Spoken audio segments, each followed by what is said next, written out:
Chapter 7. Instruction on Marriage. Now, regarding the questions you asked in your letter, yes, it is good to abstain from sexual relations.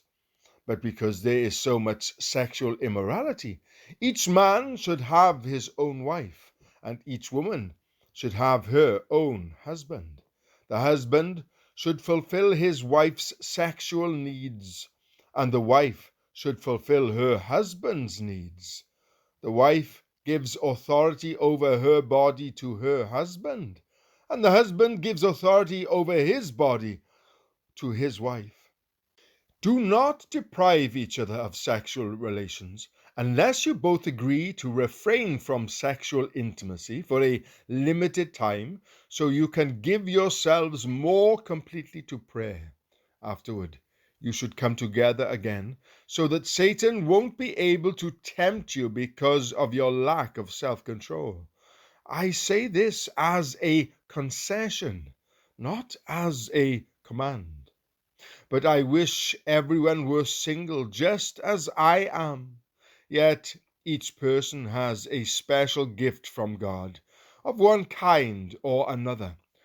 So I say to those who aren't married and to widows, it's better to stay unmarried, just as I am.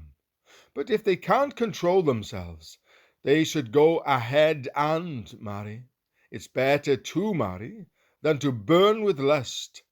But for those who are married, I have a command that comes not from me, but from the Lord. A wife must not leave her husband. But if she does leave him, let her remain single, or else be reconciled to him, and the husband must not leave his wife. Now, I will speak to the rest of you, though I do not have a direct command from the Lord. If a fellow believer has a wife who is not a believer, and she is willing to continue living with him, he must not leave her. And if a believing woman has a husband who is not a believer, and he is willing to continue living with her, she must not leave him.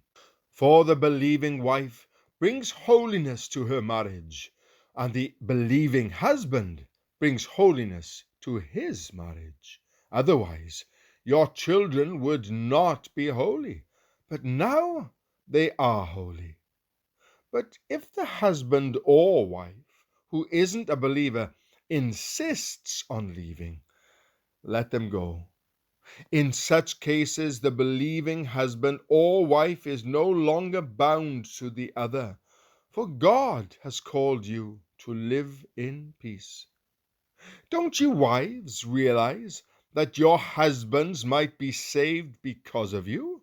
And don't you husbands realize that your wives might be saved because of you? Each of you should continue to live in whatever situation the Lord has placed you, and remain as you were when God first called you. This is my rule for all the churches. For instance, a man who was circumcised before he became a believer should not try to reverse it.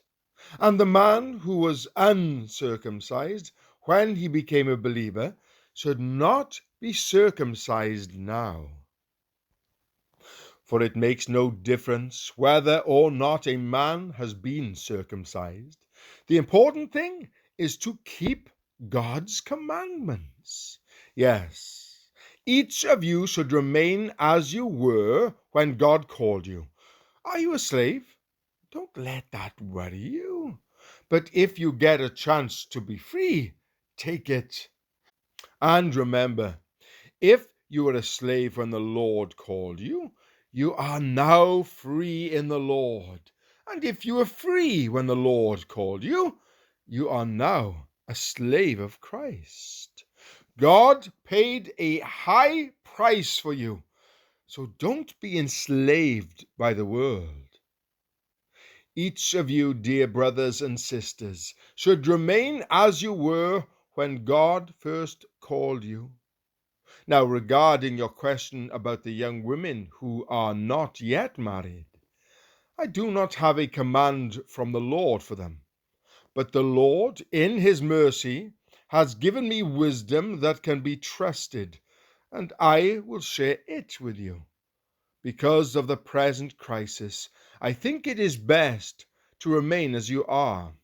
If you have a wife, do not seek to end the marriage.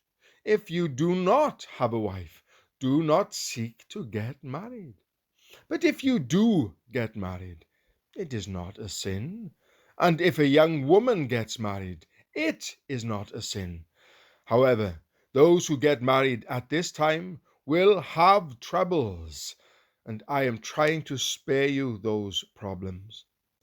But let me say this, dear brothers and sisters, the time that remains is very short. So, from now on, those with wives should not focus only on their marriage. Those who weep or who rejoice or who buy things should not be absorbed by their weeping or their joy or their possessions. Those who use the things of the world should not become attached to them, for this world as we know it will soon pass away. I want you to be free from the concerns of this life. An unmarried man can spend his time doing the Lord's work and thinking how to please him.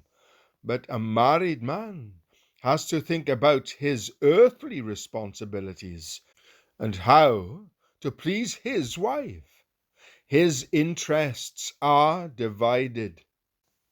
In the same way, a woman who is no longer married or has never been married can be devoted to the Lord and holy in body and in spirit.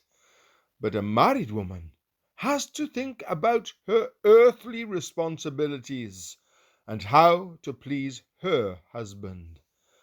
I am saying this for your benefit, not to place restrictions on you. I want you to do whatever will help you serve the Lord best, with as few distractions as possible. But if a man thinks that he's treating his fiancée improperly and will inevitably give in to his passion, let him marry her as he wishes. It is not a sin.